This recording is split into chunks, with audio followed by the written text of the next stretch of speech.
Hello everybody. Today I'm going to be working on this walnut tree.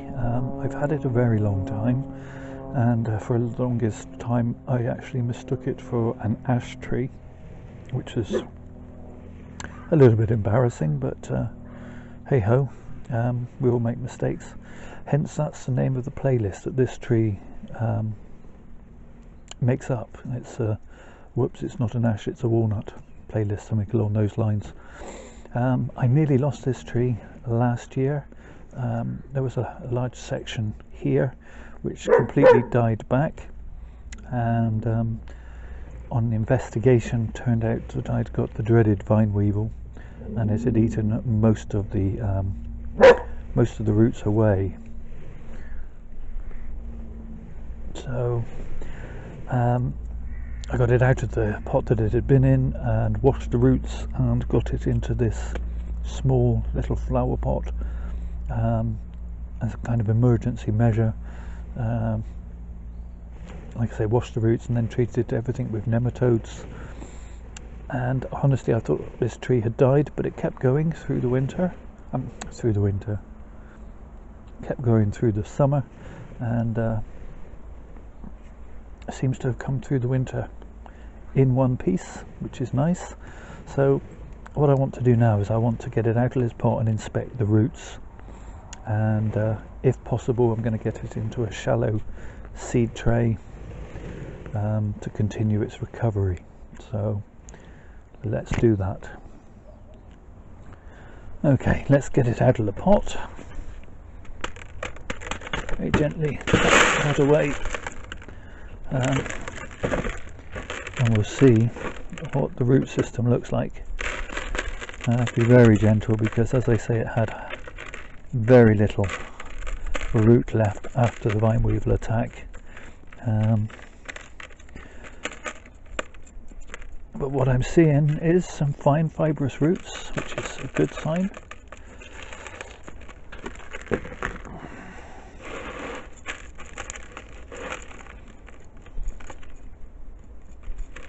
Not seeing any vine weevil, which is even better sign.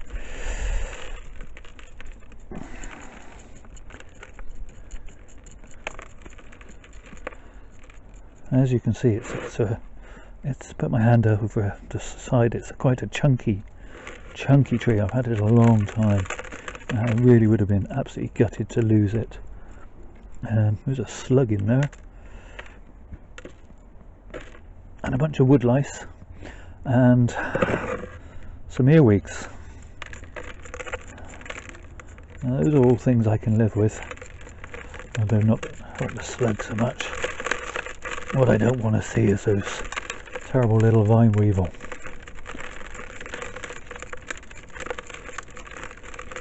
Okay, so what I can tell is that the one root has developed into a whole load of little fine feeder roots, which is nice. As you can see, it's just kind of, the one root has kind of curled itself around the bottom, so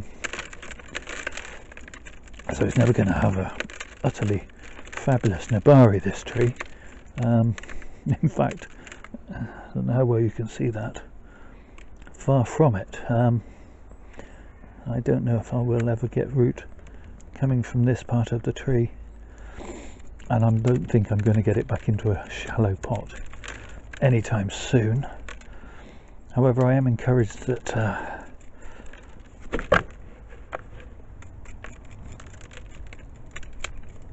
it is still developing root from this side of the tree. Honestly, I think I'm just going to put it back inside this pot and let it sit for another year, continue growing its health. I don't know that earwigs and things will do any damage to the tree particularly. I'm not going to prune the roots. I was possibly a little premature in tackling this, but hey ho, that's the way it goes sometimes. Okay, so I'm going to leave a little bit of the compost that's from last year in the bottom, and as always I'm going to put in some slow release or controlled release fertiliser. Gosh, I sounded Somerset then. Fertiliser. But then I'm going to top it up with my usual gritty mix, and yeah, put it back into this pot and let it grow on strongly for another year.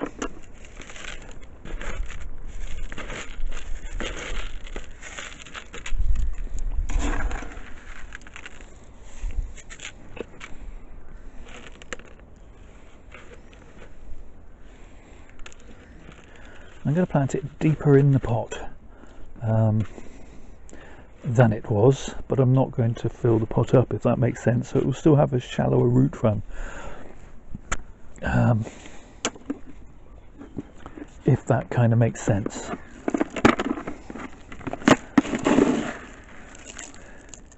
It would be a mistake, I think, at this point to give it a lot of soil around the roots, holding moisture and dampness. You want to give the roots a good chance of recovery. As I say, I don't think the one side will ever produce roots again, but at least I haven't lost 20 years of growing a tree to those awful vine weevils.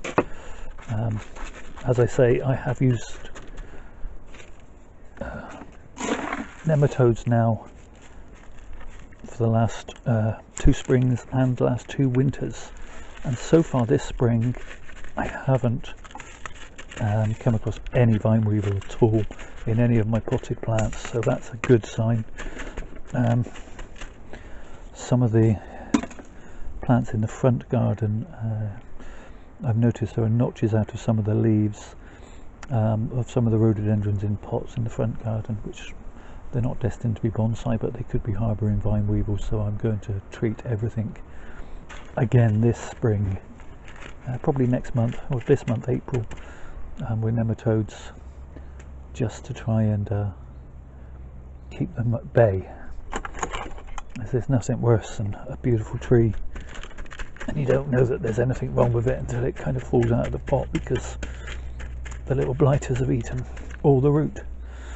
So I have disturbed the roots somewhat, and I do want to give this tree the best chance it can get, and I have branches growing in identical places, one above the other here. I'm going to take out the top one. No, I'm going to take out, wrong turn, I'm going to take out the lower one here, and I'm going to take out the higher one here. Okay, and I'm going to shorten the top back just slightly back to about there, and that's all the work I'm going to do to this tree. I want it to grow big and strong. At some point in the future I will be carving back to these 2 live points. Obviously this is dead, and yeah, so we will be carving that, but not this year. This year I just want it to continue gaining in health and vigour. Okay, so that's all. Ready to go back on the bench for another year, giving it a good drink. I have actually decided to take it down even slightly shorter. I have a nice bud just here, so I'm going to take it down to there,